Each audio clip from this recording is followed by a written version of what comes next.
When an Acceleronics customer calls or texts or emails to say they've got a problem with their VersaFueler, I'll try to help them troubleshoot a little bit, or maybe they've already done a really thorough job of troubleshooting, which was the case with this VersaFueler, and then I will tell the customer, ship the box back to me and I will test it on this test bench. I have a function generator that simulates the pulses coming from an ECU. Function generator is here. Can you see that? Yes. That drives the VersaFueler inputs. The VersaFueler output then drives a injector, which is sitting right here. I've got a couple of switches that I can use to select which input and which output channel I want to run. I have one power supply to set the voltage going to the injector. A second separate power supply lets me control voltage to the VersaFueler independently, so I can do all sorts of different testing. And an oscilloscope is displaying the output of a current probe. The wire going to the injector is passing through this current probe, and the output of the probe is displayed on the oscilloscope.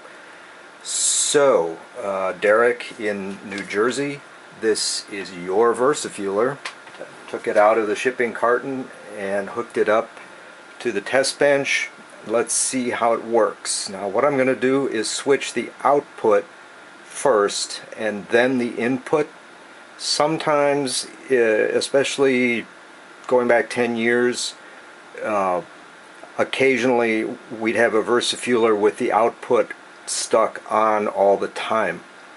And what would happen in that case is you'd see the trace on the oscilloscope over here jump up to 12 volts as soon as I switch that output channel on.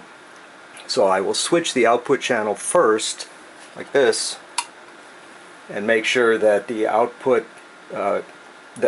make sure that the oscilloscope display stays where it is at 0 volts. Then I will switch the input, and we'll see now that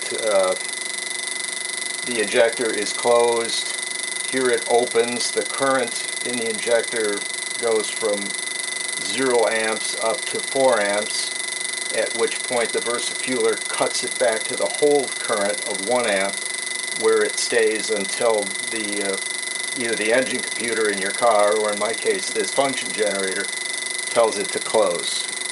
So you've got 4 amps of peak current, 1 amp of hold current. Let's try the next channel. There's the output. It's not stuck on. And that looks pretty good. That's 2 out of 8. Oops, sorry, there's the third channel, not stuck on. Connected to its input. It works. Fourth channel, not stuck on.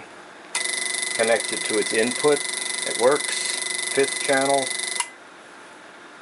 not stuck on. Connected to its input. It works. Sixth channel, not stuck on. Connected to its input. Works. Seventh channel, not stuck on. Connected to its input. It works.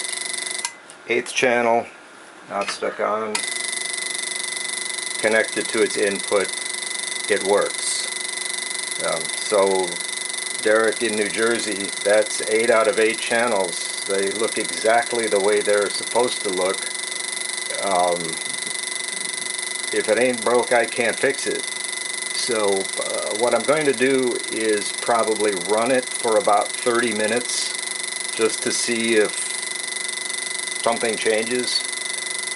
But assuming that doesn't happen, then it's going to go back to you with a note saying,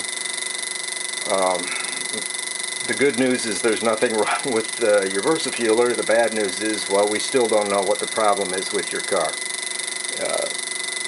So just to recap, let me switch back through the channels. There's 1, there's 2, there's 3, and turn. There's 4, there's 5, there's 6, there's 7, and there's 8, and that's off.